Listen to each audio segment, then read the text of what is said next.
ask you now to put on your hat as a former prosecutor. After the Mueller testimony in Washington, quite a few Democrats came forward saying that they favored impeachment proceedings against the president for obstruction of justice.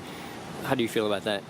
I think we are getting more evidence, which is critically important. We're moving forward in, I think, a very thoughtful way. We had Mueller testify. We're now in the courts to get McGahn's testimony. I think this is exactly where we need to be to gather more evidence. So as people have seen the Mueller report and the Mueller testimony, which is a summary of evidence, but to make this critical decision, I think Congress really has to see the evidence itself and to hear from different witnesses. There are many people that feel that it's a moral issue.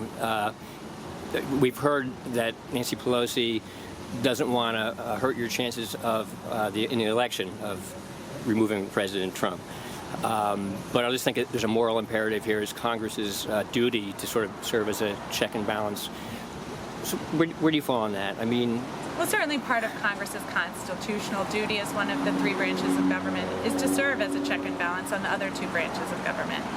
That said, I think it's really incumbent upon our Congress to make critical decisions when we're talking about our democracy and the institutions of our democracy. So when we're thinking about this, we should be as thoughtful as possible. We need to move forward and make the case to the American people as to what happened and why we should move forward in a certain way. And I think we're doing that by gaining as much evidence as possible. So based on what you've seen, heard, and read, as a prosecutor, would you prosecute this case if this was a normal citizen?